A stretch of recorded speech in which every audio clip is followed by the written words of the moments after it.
15 contre.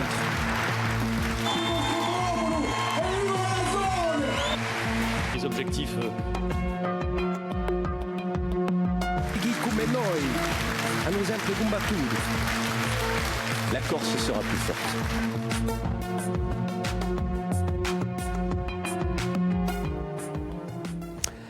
Bonsoir à tous et merci de nous retrouver sur UHT pour ce nouveau numéro de Contraste réalisé en partenariat avec nos confrères de RCFM et de Corse Matin. Ce soir, sur ce plateau, un invité politique, le conseiller territorial de droite, président du principal groupe d'opposition Pelabane, Jean-Martin Mondoloni. Jean-Martin Mondoloni, bonsoir. Bonsoir, merci de votre invitation. Et merci de votre présence sur ce plateau. Vous allez être interrogé par Roger Antèche de Corse Matin. Bonsoir Roger. Bonsoir. Et Patrick Vinciguer de RCFM. Bonsoir Patrick. Alors les sujets politiques locaux ainsi que les dossiers plus techniques ne manquent pas, mais pour ouvrir notre discussion, nous allons nous les éloigner géographiquement de la Corse pour parler de la Nouvelle-Calédonie avec le résultat de ce référendum résultant des accords de Matignon signés en 1988, un référendum sur l'indépendance qui a été rejeté sans surprise au vu des derniers sondages, mais avec un écart moindre que ceux que l'on prévoyait, 56% contre 44%. Un résultat qui vous satisfait, Jean-Martin Mondoloni, mais qui ne règle pas définitivement la question. C'est une triple victoire. C'est d'abord la victoire de la paix, installée depuis 30 ans, à la faveur des accords de Nouméa, qui a eu, c'était le coup de génie de Michel Rocard, l'intelligence d'introduire dans le préambule des accords la reconnaissance formelle d'une identité.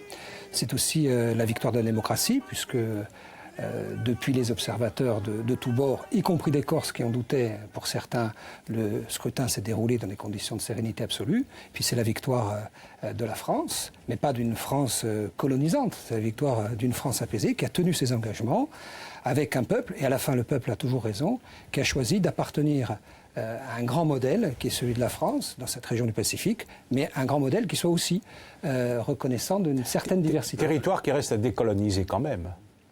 Moi, je suis assez choqué par les termes de colonisation. Je crois que le peuple calédonien... Tout le monde, hein. Ça fait partie des pays calédonien, que l'ONU dit qu'il faut décoloniser. Hein. Le peuple calédonien est aujourd'hui composé dans sa diversité. Cette diversité elle-même reconnue à travers le corps électoral par les Kanaks eux-mêmes qui ont contribué à fonder et à légitimer ce corps électoral. Et il a choisi, je pense que dans sa sagesse, le peuple calédonien a trouvé un point d'équilibre. Ce point d'équilibre, ce n'est pas la négation d'une identité, ce n'est pas la négation y compris d'un passé sur lequel il y aurait beaucoup à dire, c'est la reconnaissance à la fois de cette identité comme structurelle du développement économique, social et culturel d'un territoire, mais c'est aussi la volonté de continuer à appartenir à un grand pays. Et je crois qu'il faut entendre cela comme un rempart au ravage possible d'un mondialisation, notamment dans cette région du monde. Cela dit, les indépendantistes ont le soir même fait savoir qu'ils voulaient un autre référendum en 2020, comme les accords de Nouméa l'autorisent. Ils ont raison de demander un nouveau référendum, et puis peut-être un autre en 2022 ? D'abord, ils ont raison de faire usage du droit, tel qu'il a été érigé en son temps dans la philosophie des accords de Nouméa, et entériné plus tard, 10 ans plus tard, par Lionel Jospin. On ne peut pas leur faire reproche ou leur faire procès de vouloir utiliser cette procédure. Nous verrons bien ce que le peuple décide. Vous savez, moi je suis un démocrate, je crois raisonnablement en la sagesse du peuple, et notamment du peuple calédonien, encore une fois dans sa diversité, et tel qu'il a été légitimé et par les uns et par les autres. Je crois que ce qui est remarquable dans cette affaire, c'est qu'on a affaire à des gens qui, dans un camp, ne se sont pas érigés en triomphalistes, et dans l'autre, n'ont pas voulu pratiquer l'humiliation. Et donc, ce qui se dégage de cette aventure humaine longue de 30 ans, c'est quand même la pacification des esprits. Et je crois qu'à bien des écarts, même si toute comparaison serait imprudente, nous devrions tenir. Et en plus, on a respecté le vote, ce qui n'est pas toujours le cas du résultat de référendum. Hein. Oui, bien sûr. Ou d'élection. Et dans le génie de Michel Rocard, dont vous parliez en préambule, vous parliez de la reconnaissance d'une identité. Est-ce que dans la position des gouvernements par rapport à la Corse, est-ce que vous ne pensez pas que c'est ce qui manque finalement pour établir des conditions sereines d'un dialogue ? Écoutez, moi, comme régionaliste, vous pensez bien que je suis en thèse avec l'idée selon laquelle l'État central y compris en assurant sa propre autorité, a intérêt à reconnaître la diversité, non pas comme une menace à l'unité du pays, non pas comme une menace à l'unité de la République, mais comme une richesse. Ça ne me choque pas. Pour autant, il ne faut pas faire le lit des indépendantistes qui, eux, continuent à croire que ce territoire, je parle de Nouvelle-Calédonie, comme les indépendantistes en Corse, n'a d'autre avenir possible que l'indépendance. C'est ce qui fait une ligne de fracture entre les indépendantistes de tous bords, qu'ils soient modérés ou moins, et ceux qui, comme moi, pensent qu'à la fois, en effet, il faut aller beaucoup plus loin dans la reconnaissance du fait régional, dans la respiration des territoires, et en même temps, dans le fait de continuer à être arrimé à un grand pays comme la France. Alors justement, certains en Corse veulent voir des similitudes entre la situation de la Nouvelle-Calédonie et la Corse. Alors, ce n'est pas votre cas, évidemment. Mais vous avez, pendant la campagne des élections territoriales, mis l'accent sur le danger de dérive indépendantiste. Alors, au bout de 3 ans de pratique du pouvoir des nationalistes, est-ce que vous avez noté des choses qui montrent cette dérive indépendantiste? Alors, ça me permet de revenir sur le ton de la campagne, qui évidemment est exacerbé et qui contribue au motif de la pensée simplifiante, à simplifier les choses. Puis d'un côté, il y aurait des indépendantistes, et puis des autres, il y aurait des républicains, des loyalistes bon ton. Moi, je n'accepte pas d'être rangé ni dans un camp, ni dans l'autre. Par contre, j'ai choisi mon camp. Mon camp, j'allais presque dire, pour inventer un néologisme, c'est l'inséparatisme. Moi, je ne crois pas à l'indépendance. C'est ce qui fait mon ADN politique. D'ailleurs, je n'y crois pas ni socialement, ni économiquement. Non, on connaît vos positions, mais est-ce que vous avez des éléments... Mais dans la gestion nationaliste depuis 3 ans, est-ce qu'il y a des éléments de dérive séparatiste selon vous? Je ne peux répondre à cette question que si je mets sur la table ce qui est mon identité politique. Parce que l'identité se construit aussi dans l'altérité. Non, on la confond, me semble-t-il, et on essaie de ranger les gens dans des camps. Mais dans la... gestion des nationalistes. Évidemment qu'il y a des symboles. Écoutez, je vous invite à relire les réactions par rapport au référendum de Nouvelle-Calédonie. Il y a des gens qui nous disent, en affirmant de façon péremptoire, et j'allais presque dire tautologique, que l'indépendance de la Nouvelle-Calédonie, c'est le sens de l'histoire. Mais le sens de l'histoire, c'est ce qu'en feront les Calédoniens. Et donc, lorsqu'on est nationaliste, pardon, mais on est les commentaires sur les réseaux sociaux, c'est de l'écume. On parle dans la gestion. Oui. Est-ce qu'il y a un fait précis où on dit voilà, là c'est une dérive indépendantiste très marquée? Ce qui nous distingue manifestement de la gestion nationaliste aujourd'hui, ce sont les symboles. Nous sommes des pragmatiques. On va prendre un symbole, si vous voulez bien. 2 symboles. Lorsque les nationalistes arrivant au pouvoir gonflent le poitrail sur le thème d'une compagnie régionale en disant on va acheter des bateaux, iwatilizo inouche, ce sont des symboles qui visent non pas à satisfaire le service public, mais à ériger des dimensions symboliques dans leur gestion. Lorsque, dernièrement, à l'occasion des dernières sessions, on acquiert une parcelle à Cavallo pour 2 millions d'euros, en gros pour les... Ça, ce sont des symboles indépendantistes, selon vous ? Des symboles, à mon avis, qui participent, et on a tort de sous-estimer les symboles. Encore une fois, je crois avoir été mal compris durant la campagne. Je crois que l'identité politique, elle se construit, et c'est assumé dans le rang nationaliste, y compris par des symboles. Lorsqu'on renonce, je vais prendre un exemple que chacun peut observer. Lorsqu'il y a des commémorations, et on est en plein centenaire de l'armistice 14-18, lorsque vous trouvez des dépôts de gerbes, et lorsque, aujourd'hui, non seulement on ne met plus l'écharpe, ça peut paraître anodin, mais lorsque vous avez des gerbes qui sont tricolores, qui sont devenues minoritaires parce que vous avez des gerbes au ton noir et blanc flanqués de la tête de mort, je pense qu'il y a une perte de repères, ce qui ne doit pas conduire, à mon avis, à ranger les gens dans un camp ou dans l'autre. Je vais vous dire, pour être très clair sur ce sujet, c'est très important, Jean Vitus. Moi, je vous dis, j'assume, je revendique que je ne crois à l'indépendance ni du point de vue social, ni du point de vue culturel, ni du point de vue économique, mais mieux encore du point de vue philosophique. Je crois que c'est Derrida qui disait l'indépendance n'existe pas. Être indépendant, c'est être dépendant et choisir, en tout cas, ses dépendances, être tributaire de ses choix dépendants. Eh bien, dans mon identité politique et dans celle que bon nombre de Corses partagent, il y a 2 dépendances qui sont assumées. Il y a la corsitude. Moi, je suis dépendant de ma corsitude parce qu'elle est consubstantielle de ce que je suis. Et je suis dépendant aussi de mon appartenance à un grand pays comme la France. La différence avec d'autres, c'est que ces 2 dépendances, je ne les présente pas de façon exclusive. La France ne m'a jamais empêché d'assumer cette corsitude, et le fait d'être corse ne m'a jamais empêché d'être et de continuer à vouloir appartenir à un grand pays. Or aujourd'hui, dans la définition du jeu politique telle qu'elle s'exerce, et notamment, au moment des élections, on veut ranger les gens dans un camp ou dans l'autre, eh bien je ne m'y reconnais pas. C'est la nature clivante du débat politique. Juste un dernier mot. Danger de dictatorial, comme le disait votre colistière, Madame Mariot, vous ne l'avez pas noté depuis 3 ans quand même. il y a eu un danger qui aujourd'hui, et je dois dire que la presse y a beaucoup contribué, tend à s'estomper, qui est au-delà des aspects de forme et de la sémantique ou du vocabulaire choisi, relevait de ce qui m'apparaissait être du registre de la pensée unique. Il était très difficile jusqu'à quelques mois, de penser autrement qu'à travers le prisme nationaliste. Et je peux prendre des tas d'exemples. De penser quand même, Jean-Martin Mandela. On n'a pas empêché les gens de penser. Il y a eu dans la façon de présenter les débats, dans la façon où on a capté, au motif d'ailleurs du reste des résultats et de la majorité absolue, ce qui est légitime en soi, le pouvoir, un certain nombre de dérives. Je prends des exemples très précis qui échappent à nos téléspectateurs. Quand vous avez une élection du syndicat mixte de patrimoine et qu'on y met au motif que qui paie commande des gens qui n'ont rien à voir avec ce qui s'est passé à Patrimoine, au motif qu'ils ont gagné, je pense que ce sont les dérives. Aujourd'hui, vous avez des élections dans le Djoussagne, sur le syndicat mixte de Djoussagne, on vous explique... Hégémonique.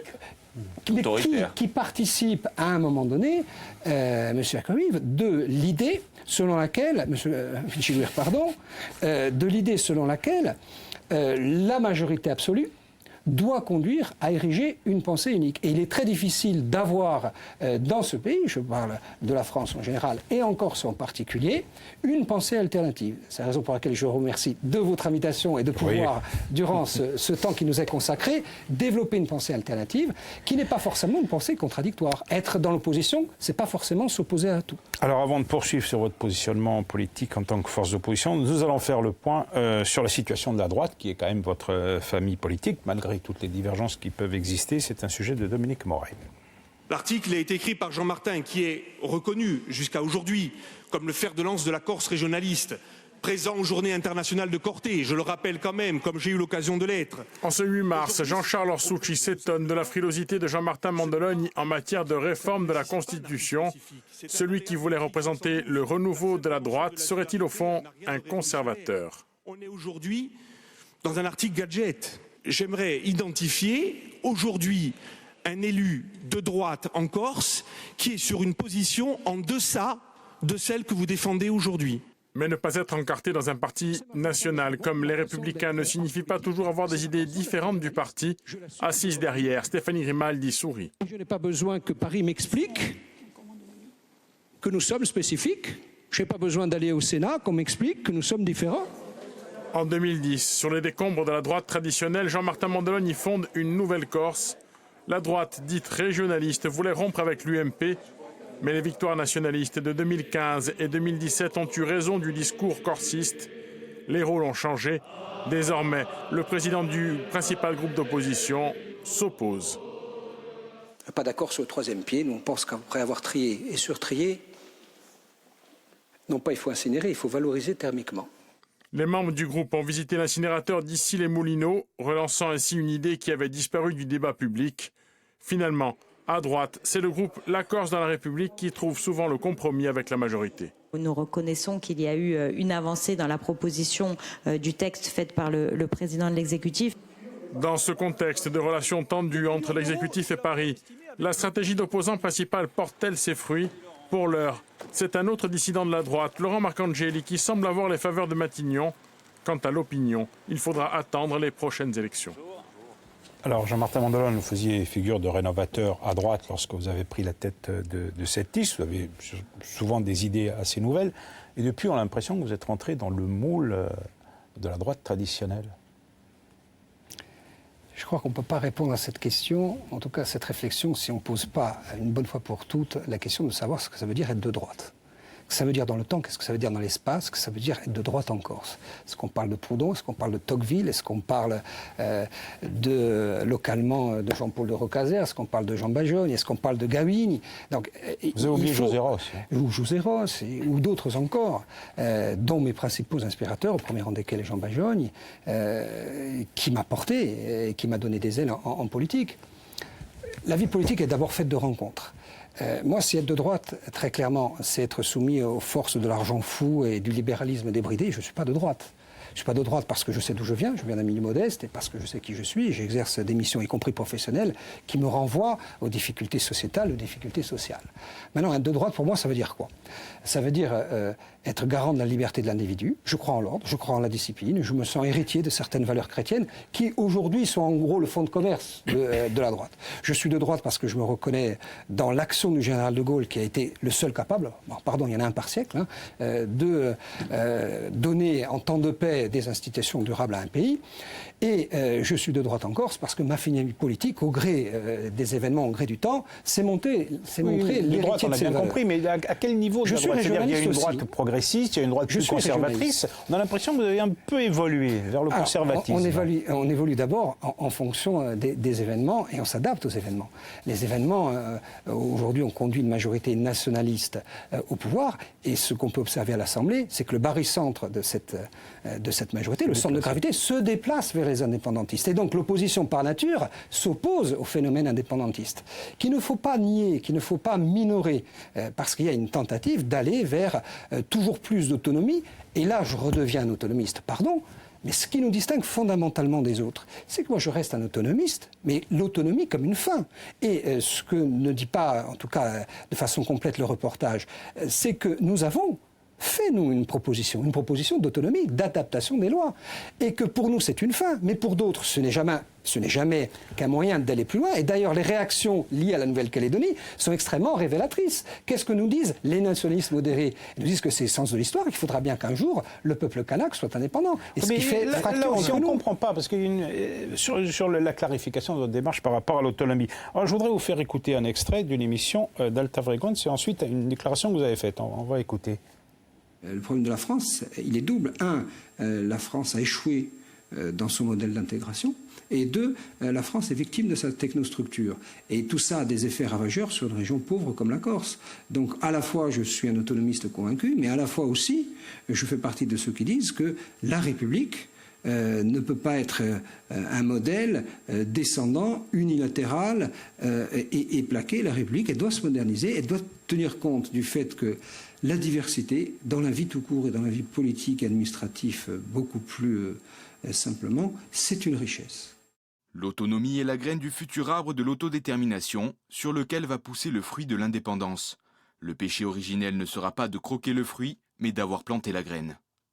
Alors, quel est le véritable positionnement de Jean-Martin Mandolone? Celui qui est autonomiste convaincu en mars 2017, ou alors celui qui considère que l'autonomie est la graine de l'indépendance en décembre 2017? Les deux, mon capitaine. Je ne vois pas d'aspect contradictoire dans ces deux déclarations. Moi, je suis autonomiste. La différence, encore une fois, c'est que c'est la graine de l'indépendance. L'autonomie, pour nous, c'est une fin. Pour ceux qui sont au pouvoir aujourd'hui à l'Assemblée de Corse, l'autonomie est un moyen d'aller plus loin. Et c'est ce qui nous distingue. On peut être autonomiste et être convaincu. Ceux qui sont au pouvoir aujourd'hui à l'Assemblée de Corse, tous sont tirés par l'indépendance. À des degrés divers. Il n'y a plus aucune chance de construction d'une vie politique nouvelle en Corse autour de l'idée d'autonomie. Moi, je crois que Gilles Simon a raté à un moment donné l'occasion historique, en allant sous ses propres bannières, sous ses propres couleurs, de délivrer un message clair à l'opinion. Dès lors qu'il fait le choix stratégique, qui n'appelle aucun commentaire, puisqu'il est gagnant, de s'allier avec des indépendantistes, il accepte le fait que le centre de gravité de sa majorité se déplace aussi vers l'indépendance.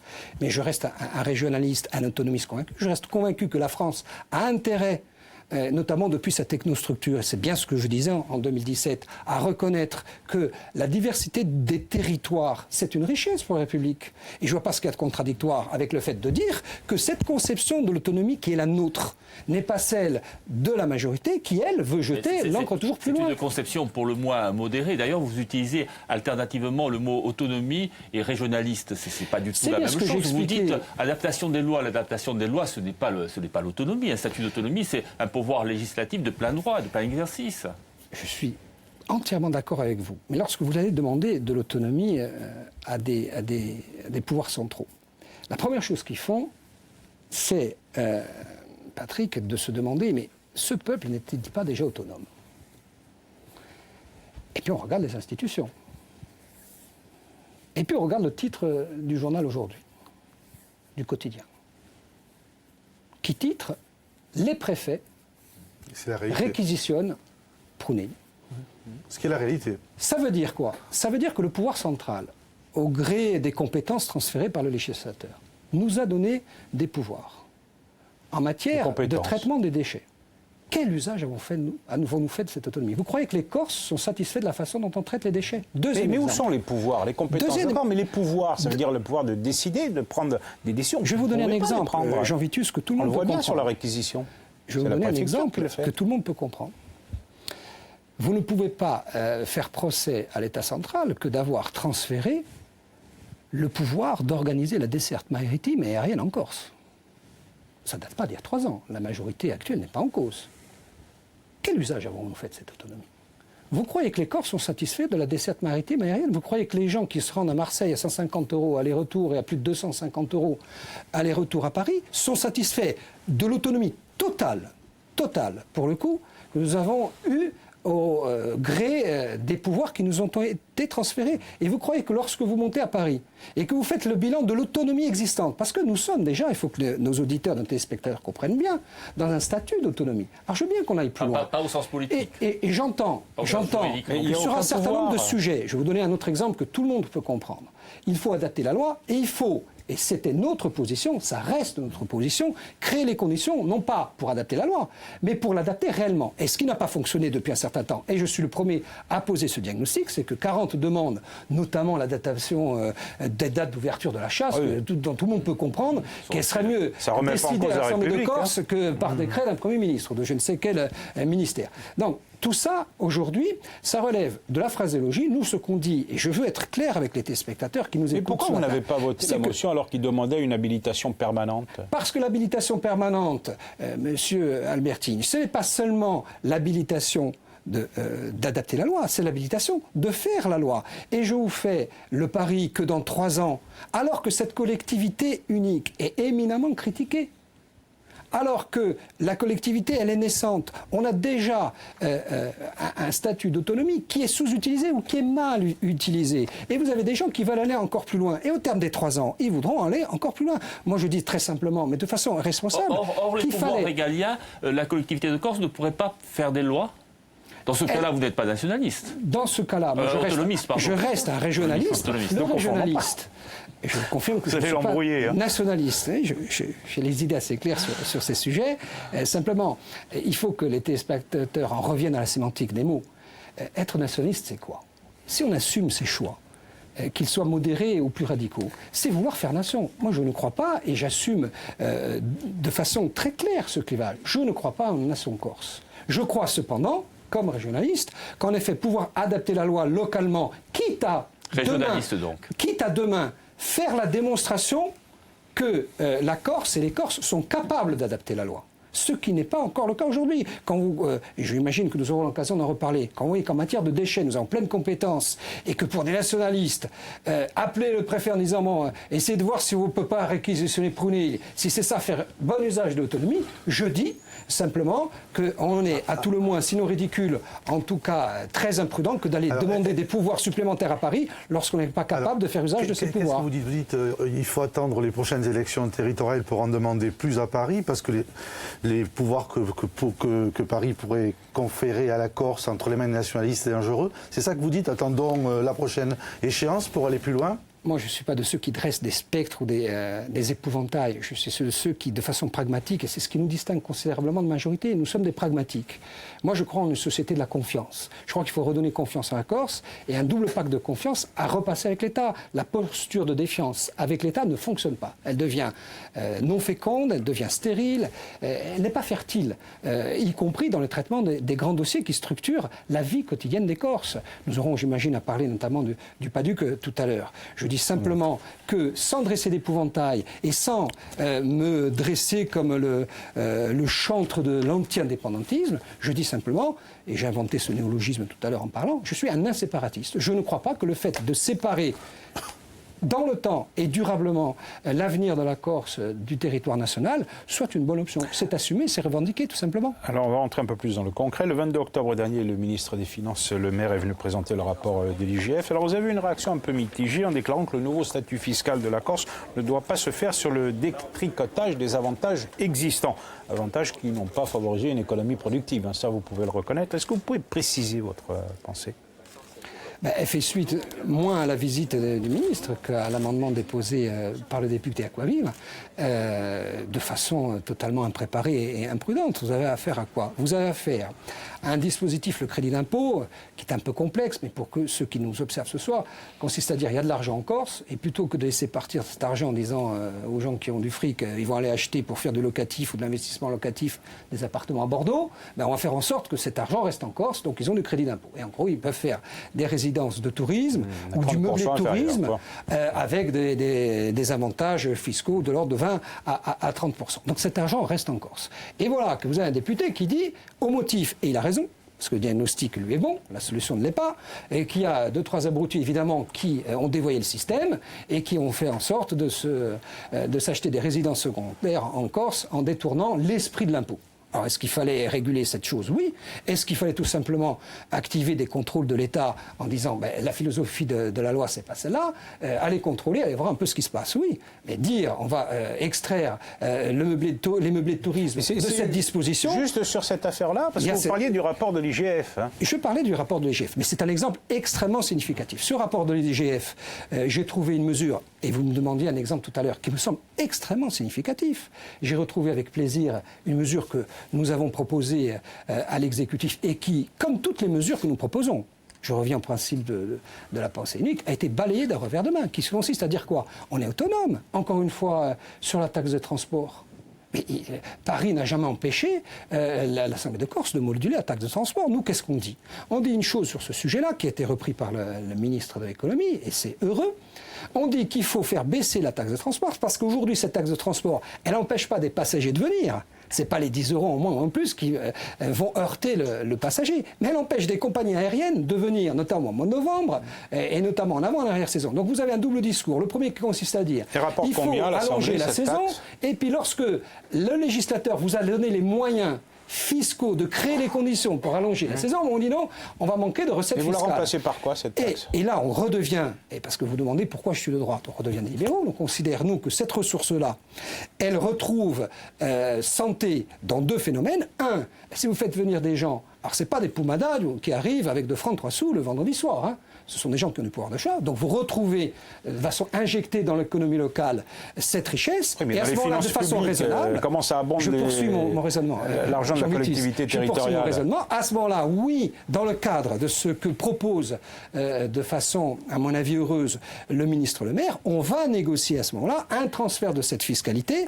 pour agrémenter les ressources de la collectivité. Mais être libéral, ce n'est pas seulement débrider l'économie et bétoniser le littoral, c'est faire confiance à l'initiative privée et penser qu'à un moment donné, le tourisme est une ressource essentielle de la collectivité de Corse et que le tourisme est un pilier essentiel de notre économie. On ne dit pas plus de touristes, on dit mieux de touristes. Mais il faut s'en donner les moyens. Et lorsqu'on a l'autonomie pour activer des leviers, on s'en sert avant d'en demander davantage. Alors, autre mesure préconisée par le rapport et qui a été reprise par le ministre, c'est supprimer un certain nombre d'exonérations fiscales dont la Corse bénéficie, et en particulier celle sur le tabac qui sera alignée sur le taux national de TVA. À ce propos, on va écouter la question de Joseph-Antoine Oliva, le président des buralistes de Corse. Monsieur Mandoloni, bonjour. José Oliva, président de la Chambre syndicale des buralistes de Corse. Vous n'êtes pas sans savoir que la situation est préoccupante pour notre profession à l'horizon 2021. Avec la perte des tarifs dérogatoires voulus par l'Union européenne, cette harmonisation des prix entre l'île et le continent sonnera le glas de la profession. Avec une menace certaine pour les dépôts de tabac de Bastia et d'Ajaccio, des licenciements et un impact sur les emplois indirects, sans compter la fermeture de nombreux tabacs. Quelle solution préconisez-vous afin d'accompagner notre profession qui, je le rappelle, rapporte une manne de 94 millions d'euros à la collectivité de Corse? Votre réponse? Il y a 3 registres pour aborder la question. La première des façons, c'est de penser aux recettes de la collectivité. Et là, il faut restituer ça dans le pacte fiscal que propose le ministre de l'économie. La deuxième façon d'aborder ce sujet, c'est se soucier des buralistes. Et il faut évidemment à la faveur des recettes nouvelles, accompagner les buralistes dans la diversification. Je le dis, la diversification, ce n'est pas de vendre des jeux de hasard, parce que là, vous vendez l'opium du peuple. Je ne pense pas que ce soit le modèle de société dans lequel on s'inscrit. Mais pardon de le dire, je pense que le premier registre qui doit nous venir à l'esprit comme responsable politique, c'est l'aspect sanitaire. Moi, je suis édifié comme proviseur de voir à l'entrée des grilles le matin des jeunes de 15 ans déjà en addiction par rapport au tabac. Et lorsqu'on sait, pardon, mais si mon propos peut paraître caricatural, les passerelles qu'ils exercent entre les addictions à 15 ans, les drogues douces et les drogues dures, qui sont devenues un véritable fléau dans notre société, il y a à s'interroger. Donc je crois qu'on doit tenir les choses par les trois bouts. Oui, il faut assurer à la collectivité des ressources fiscales, et ça fait partie de la réflexion globale. Oui, il faut accompagner à la mesure de ces nouvelles ressources les buralistes vers une diversification, mais avant toute chose, il faut se préoccuper de l'aspect sanitaire des choses. Au final, on supprime cet avantage fiscal qui fait que la Corse compte 25% de plus de cancer du poumon. Tout à fait, sans la moindre concession. C'est l'aspect sanitaire, l'aspect santé publique qui doit prévaloir sur ce sujet. Ça ne veut pas dire, comme dans d'autres sujets, qu'il ne faut plus se soucier des buralistes, parce que ça fait partie d'une activité économique, ça fait partie d'une ressource fiscale, et il faut les accompagner dans une diversification d'activités. J'ajoute, et M. Olive peut en témoigner, que ce mouvement est préparé depuis un certain temps, et tout ça ne tombe pas du ciel. Le troisième pilier dont vous parlez dans la santé publique, on retrouve ce débat-là aussi sur le prix de l'essence aujourd'hui. Quand on dit on monte le prix du diesel pour abonder des politiques environnementales vertueuses. Et on sent bien que ça, c'est par le public, par les professionnels souvent aussi, quelque chose qui n'est pas compris. Il y a un problème de pédagogie sur ces questions-là aujourd'hui aussi. Je vous confirme qu'il y a un problème d'explication. Je défie quiconque de venir de façon très claire et très pédagogique vous expliquer la construction du prix à la pompe. C'est extrêmement confus. Je fais pari parce que quelqu'un disait, et je reprends volontiers cette expression à mon compte, que l'essence, c'est un peu le blé du Moyen-Âge, que c'est un sujet, pardon pour l'expression, un peu flambant, et que tout ça risque d'irriguer l'opinion, parce qu'on touche là à quelque chose qui concerne l'ensemble des populations, parce que la Corse est avant tout rurale, même s'il y a une urbanisation des consciences, on se déplace avec nos propres véhicules. Sur ce point, est-ce que vous êtes d'accord que ce soit l'État, comme à La Réunion, comme en Guadeloupe, qui fixe un prix plafond de l'essence? Mais dès lors que les phénomènes de dérégulation et les phénomènes de compensation de TVA n'ont pas produit leurs effets, il faut en appeler à l'État. Mais encore une fois, vous voyez bien la limite entre être nationaliste et considérer qu'aujourd'hui l'État a encore, à la faveur de l'action, des pouvoirs déconcentrés, à commencer par la préfète, dont je trouve en termes de communication et d'action qu'elle est parfaitement dans son rôle. Je pense que la Corse a encore besoin d'un État qui soit fort. Et sur ce sujet-là, à partir du moment où la Corse n'a pas su tirer le plein bénéfice et le plein profit d'avantages fiscaux qui lui étaient concédés, il ne faut pas avoir vergogne qu'on ait quand même un taux de réfaction de TVA et qu'on paye l'essence plus cher. Et faire le dos rond lorsque l'État reprend la main. Et à ce moment-là, vous comprendrez bien que dans ce qu'on appelle pudiquement maintenant, de façon un peu triviale, le sens de l'histoire, je crains qu'à notre corps défendant, et sans que nous le choisissions, nous allions vers moins d'autonomie et davantage de recentralisation. Le 17 novembre, vous serez dans la rue avec les Gilets jaunes? Non, moi je n'ai pas la culture de la rue, de la manifestation. Vous ne m'avez jamais vu avec une banderole. Je ne veux pas commencer à cet âge avancé qui est le mien, à la maturité politique qui est la mienne. Je laisse cette culture à d'autres et je pratique bien volontiers et le cyclisme urbain désormais et le cyclisme dominical, ce qui est ma façon à moi d'être militant sur ces sujets. Eh bien, nous arrivons à la fin de cette première partie. Nous allons entamer la seconde avec Ougon Trabouhont et un contradicteur qui va venir débattre avec vous sur le sujet de l'incinérateur et plus généralement sur le problème des déchets. Il s'agit de Philippe Otave qui est membre de l'association Zero Vrad. Bonsoir Philippe Otave et merci de votre participation à l'émission. Avant d'entamer le débat, un sujet d'introduction sur l'historique de l'incinérateur avec Jean-André Marquin. 26 octobre dernier, Assemblée de Corse. Toujours embourbé dans l'éternelle crise des déchets, le débat sur l'incinérateur est une nouvelle fois remis sur la table par Jean-Martin Mondologne et son groupe. Réaction immédiate de la majorité territoriale. Une proposition démagogique, destinée uniquement à alimenter une polémique stérile. C'est notre avis. Pour le démontrer, M. Mondologne. D'accord. Ben, j'ai apporté avec moi, justement, une étude. C'est une étude, M. Mondologne. Alors, j'ai apporté le rapport d'activité 2016 de la société exploitant l'incinérateur d'Issy-les-Moulineaux. Mais en réalité, la question de l'incinérateur est présente depuis bien plus longtemps sur l'île. Fin 90, la collectivité territoriale élabore son premier pied de main, le plan d'élimination des déchets ménagers et assimilés.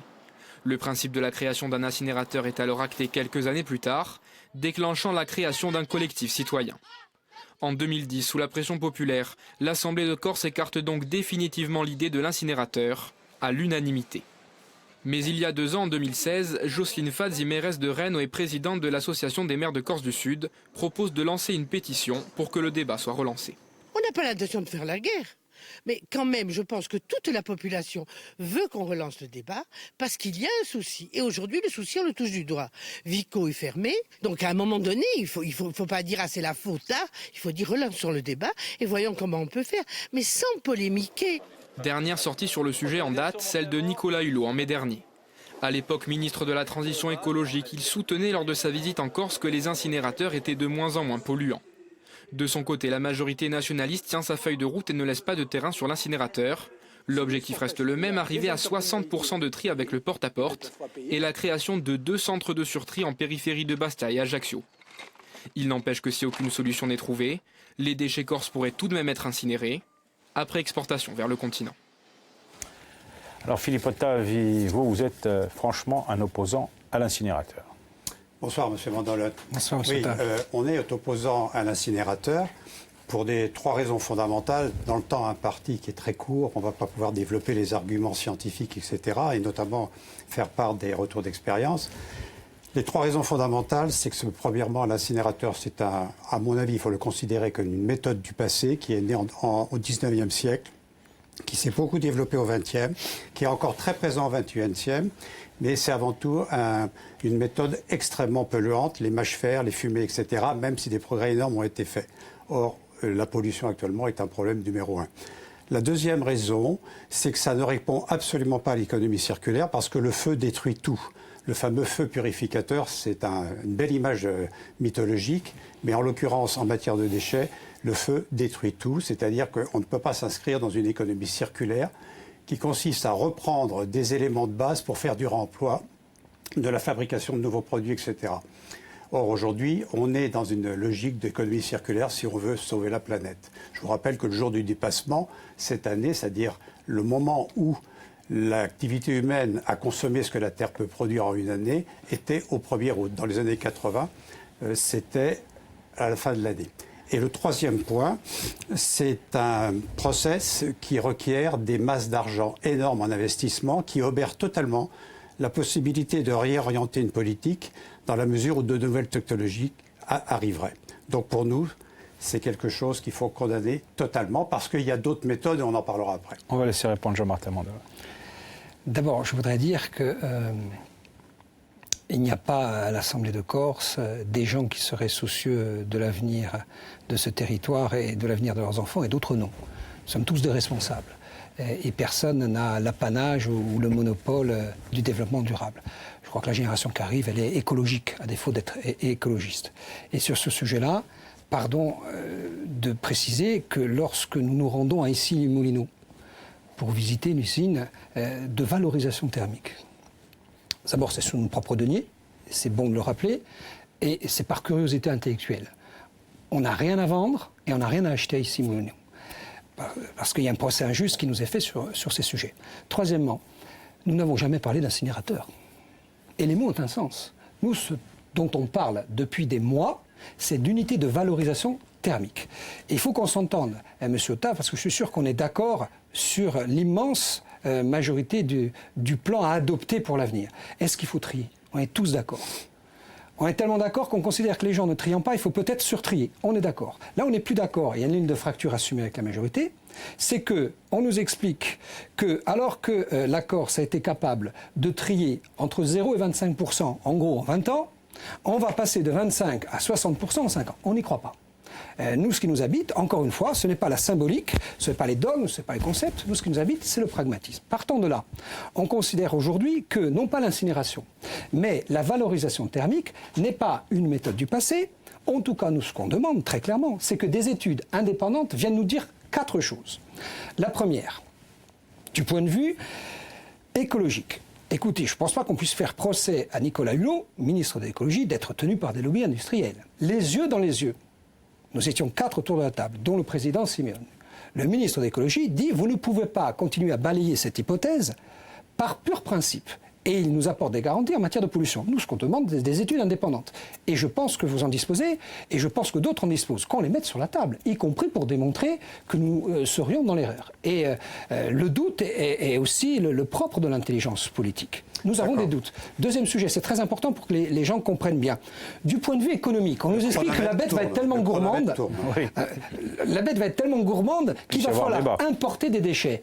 Mais aujourd'hui, vous avez des ingénieurs dans le monde qui sont capables de faire des unités à géométrie variable. Quant à la technique, il ne s'agit pas de brûler. On parle aujourd'hui de techniques nouvelles, de pyrolyse, de gazéification, de vitrification, toutes sortes de techniques dont on demande qu'elles soient mises sur la table pour répondre à un problème que nous avons en partage, je crois que c'est l'essentiel, c'est l'éthique. Et notamment les seuils d'acceptabilité sociale des populations qui aujourd'hui, dès qu'on leur parle d'une grande usine avec des fumées noires, évidemment on va dire non. Mais pardon, moi je suis contre cela aussi. D'accord, alors là, donc on est d'accord tous les deux. Je vais juste répondre sur la valorisation énergétique. Le peu d'énergie qui est récupéré par rapport à l'ensemble de la masse, ce qu'on appelle les énergies grises, c'est-à-dire que ce qui sert à fabriquer les produits, est totalement dérisoire. Or, il se fait que dans le monde, il y a une foultitude d'exemples maintenant qui ont mis en place la technique, la méthode zéro déchet. Je pense qu'effectivement, vous avez perdu votre temps et vous avez perdu votre argent en vous rendant ici à Moulineau. On aurait souhaité que vous puissiez nous accompagner dans nos différents voyages, et notamment, je passe en dernier lieu la Sardaigne. Mais il n'y a pas qu'en Sardaigne, il y a Besançon, il y a Ljubljana en Slovénie, il y a surtout Capanori en Italie, qui est remarquable, 47 000 habitants, 88,88% de tri. Vous avez également en Sardaigne énormément de petites villes de 5 000, 7 000, 10 000 habitants, dont la plus performante est Tortoli. Tortoli fait 90% de tri. Donc sur les 10% restants, on ne va pas faire des incinérateurs, etc. Alors je voudrais revenir maintenant sur le plan de la CTC. Vous dites, il va falloir un temps considérable pour passer de 26% actuellement de tri à ce que propose le plan de la CTC, à 60% de tri. Ce plan, nous le trouvons excellent, mais ce plan a également d'énormes inconvénients. Mais on peut mettre en place immédiatement, si on met vraiment le paquet, sur la méthode zéro déchet. Qu'est-ce que c'est que la méthode zéro déchet? Partout, ça a été expérimenté et qui marche très bien. C'est premièrement le tri à la source avec les 10 doigts. Les 10 doigts, ça ne coûte pas un centime et ça a une qualité de tri extraordinaire. Et c'est le tri des 5 flux. D'abord les fermenticibles, qui sont 30% d'une poubelle. Ces fermenticibles-là sont destinés à retourner à la terre. On fait du compost avec. On peut faire du compost de proximité, on peut faire du compost sur les plateformes. Ce fermenticible-là est une richesse naturelle que l'on va bien entendu pas brûler. Ça, c'est le premier flux et ça, c'est indispensable. Deuxièmement, les autres flux, vous les connaissez, les emballages qui sont une catastrophe, le verre, le papier et enfin le résiduel. Ça, c'est la première chose. Le tri à la source avec les 10 doigts, ça ne coûte rien. Et notamment, ça ne coûte pas le prix des usines de tri. Deuxième point. On est dans la contradiction. Il y a la collecte, j'accepterai, mais je voudrais bien définir le trépied zéro déchet, qui est fondamental. Le tri à la source, je viens d'en parler. La collecte en porte-à-porte, une collecte différenciée, rigoureuse de contrôle. Et troisièmement, la tarification incitative, qui est le moyen de booster très rapidement le tri. Et on obtient des taux de tri très rapidement. Je vais très vite. 26% de tri actuellement, vous rajoutez les 30% de fermenticides, on passe à 56% et on n'attend pas les 5 ans que demande la CDC. Très bien. Entre-temps, il y a le principe de réalité qui commande. Le principe de réalité, M. Otave, c'est que vous avez 220 000 tonnes d'ordures ménagères. Aujourd'hui, en gros, on trie 60 000. Il y en a 160 000. Et on explique aux gens qu'un préfet, avec l'accord de l'exécutif, va réquisitionner des centres d'enfouissement. Moi, je voudrais savoir, dans votre réflexion, dans la séquence d'urgence qui est celle-ci, est-ce que vous adoptez l'idée selon laquelle, tenez-vous bien, pour des autonomistes, on va transporter à des coûts exorbitants nos ordures sur le continent, j'allais presque dire en pays ami, pourquoi faire? Pour les incinérer. Donc, je trouve que là, on est au comble de ce qu'est le paradoxe de l'autonomie. On a été incapable, à travers des plans qui ne sont pas des plans conceptuels, des plans dogmatiques. Mais j'ai l'impression qu'on est d'accord, mais juste les mots nous séparent. Nous récusons totalement l'exportation des déchets. Je suis d'accord avec l'idée qu'il faut trier. Il y aura toujours besoin de centres d'enfouissement. Il ne faut pas raconter d'histoire. Des centres d'enfouissement qui acceptent des ordures ménagères de 10% complètement inertes, c'est tout à fait acceptable. Alors, on est d'accord sur l'idée qu'il faut trier. On est même d'accord sur l'idée qu'il faut installer à côté des grands centres urbains des unités de méthanisation. En gros, pour les gens qui nous écoutent, c'est du compost. Pas forcément. Très bien. Alors, une fois qu'on a fait ça, reste ce qu'on appelle le déchet résiduel. Moi, je n'ai toujours pas compris dans vos propos, y compris en satisfaction d'objectifs, admettons qu'on arrive à 80%, ce que deviennent les 20% restants. Mais les 20% restants, pardon, ce ne sont pas quelques résidus en milligrammes, ce sont des tonnes de déchets. Moi, je voudrais savoir... Une fois qu'on a écarté l'hypothèse de la valorisation, qui à mon avis participe de l'économie circulaire, ici les Moulineaux, qui n'a pas toutes les vertus, pardon, mais ici les Moulineaux, ils chauffent la plupart des hôpitaux de Paris. Il me semble que c'est quand même pas le comble du vice que de récupérer des déchets pour chauffer des hôpitaux. Nous, tout ce qu'on dit simplement, c'est qu'il faut là-dessus rentrer dans le principe de réalité, créer des études, et je vous le dis très, très sincèrement, avec beaucoup d'honnêteté intellectuelle, moi je serais ravi de vous suivre si vous nous invitez pour essayer ensemble de concevoir un plan qui ne relève pas simplement de l'utopie, comme c'est le cas depuis des années, mais qui relève du principe de réalité. Bien, ce sera là la conclusion de ce débat. Merci à vous, M. Ottave, d'y avoir participé. Mes deux confrères vont revenir en compagnie. La personne chargée du débriefing et aujourd'hui, c'est l'écrivain Gabriel Xavier Couillot qui s'y colle. Bonsoir Gabriel Xavier, merci de votre présence sur ce plateau. Alors, comment est-ce que vous avez trouvé les arguments et les analyses de Jean-Martin Mondolone pour entamer ce débat ? Alors, c'est pas simplement les analyses et les arguments de Jean-Martin Mondolone, c'est la discussion. J'ai trouvé la discussion très confuse sur la première partie, et à cause de vous aussi, journaliste, sur le problème de l'indépendance et de l'autonomie. C'est son débriefing, pas le nôtre. Hein. Non, mais parce qu'il y a une totalité. J'ai trouvé que l'histoire de l'indépendance, qui est vraiment pas un problème en Corse, qui est souvent mise en exergue par la presse continentale, pour désigner la Corse, ici n'est pas un problème. Bon, le sens de l'histoire, personne ne sait depuis longtemps ce que c'est. Et je ne crois pas du tout qu'on peut y discuter comme ça. Alors, de la part de Jean-Martin Mondolone, j'ai l'impression que c'est une posture qui vise aussi à avoir un point de repère. C'est-à-dire comme l'avait Tsoukairi, c'est-à-dire l'anti-indépendantisme, alors que les problèmes de Corse, d'après moi, sont quand même des problèmes qui sont d'abord, on en avait discuté à un moment donné, le problème de la confiance en soi. C'est-à-dire que les Corses donnent toujours l'impression de ne pas avoir confiance en eux et ont besoin du grand-papa de Paris, on le voit avec l'histoire du préfet, pour arriver à trancher dans des conflits qu'eux-mêmes n'arrivent pas à trancher ou ne veulent pas trancher. Et le deuxième problème, je crois que c'est quand même qu'on appartient à une planète et qu'on ne peut pas sortir la Corse de ce qui se passe autour, notamment je pense au réchauffement climatique, qui devient dramatique. Là, je rappelle quand même qu'il y a un rapport des experts mondiaux qui ont expliqué que le but des 1,5 degrés était abandonné, celui des 2 degrés était abandonné aussi, qu'on allait plutôt vers les 3 degrés. Ça veut dire que la Corse va rentrer dans une zone de désertification très intense d'ici un demi-siècle. Et avec la montée des eaux, ça veut dire aussi que les élus ont à charge ce qui va se passer d'ici une génération, c'est-à-dire le risque d'avoir des aéroports inondés, le risque d'avoir des infrastructures routières fichues, et que tout ça, ça se raisonne avant et non pas sur 5 ans. Posture de l'indépendance ? Au-delà de ces aspects, à mon avis, anecdotiques, moi, je pense que M. Couillot resitue bien le débat. Un élu aujourd'hui, il doit se préoccuper des 20-30 prochaines années. Il y a 3 révolutions qui vont ordonnancer le monde. Il y a la révolution climatique avec le corollaire que sont les flux migratoires. Quand vous voyez qu'on a encore à se battre sur la loi littorale qui n'a plus de sens aujourd'hui, c'est pas de 100 mètres dont il faut parler, c'est peut-être de 200 mètres. Mais en même temps, il faut donner de l'oxygénation. Et pardon, quand vous arrivez à Piano, vous avez 6000 hectares qui sont protégés, c'est quand même pas surexceptionnel que de dire, à partir du moment où on voudrait créer les conditions pour que les gens non pas viennent se déplacer, travailler, habiter à Baleone, mais restent à Piane, de créer les conditions pour qu'ils puissent se loger. C'est ça. La deuxième révolution, c'est une révolution numérique, et la Corse est à peine à l'embryon de ce qu'elle doit faire sur ces sujets. Vous avez les révolutions bioéthiques, et puis vous avez aujourd'hui quelque chose qui traverse le monde, c'est le rapport à l'argent, aux flux financiers qui circulent de façon complètement débridée.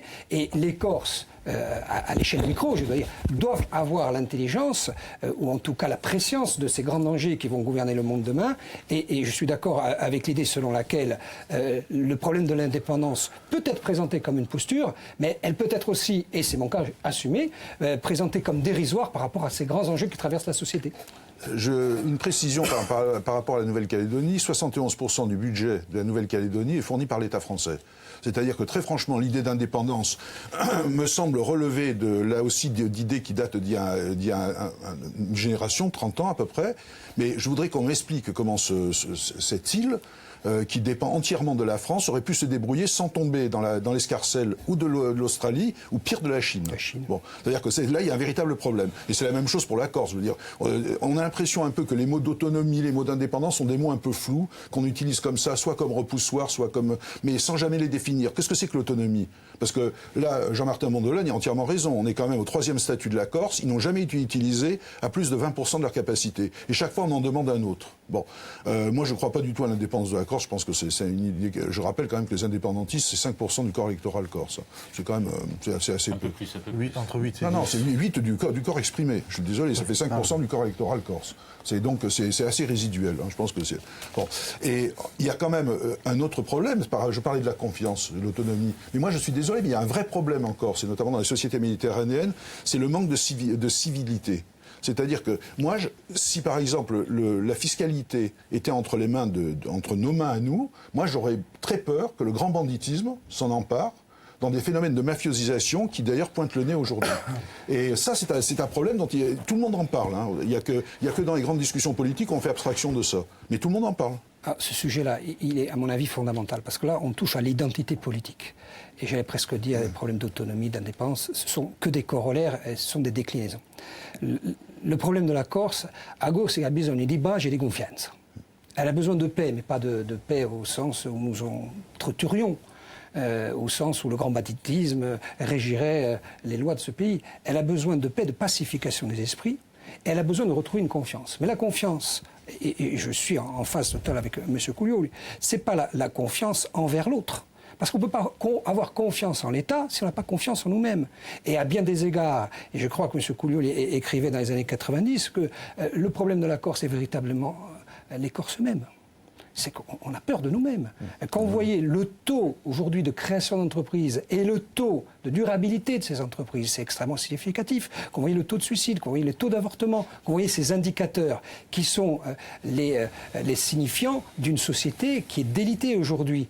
Et le PIB ne vient pas sublimer ce décor. Au contraire, il vient l'aggraver. Donc on a du mal à produire des richesses, on est dans une situation de dépendance, et en même temps on a un rapport, j'allais presque dire... Comment vous l'expliquez tout ça? Je l'explique par des rapports à mon avis déviants. Particulier quand même. Non, je l'explique par des rapports déviants dans le temps, qui ne doivent rien à la majorité actuelle. Le but n'est pas de charger telle ou telle obédience. Le but, c'est de dire et d'analyser les rapports qu'historiquement nous avons entretenus avec l'État, qui étaient des rapports paternalistes. On veut tuer son père, j'allais presque dire de façon oedipienne, mais on a besoin de son père.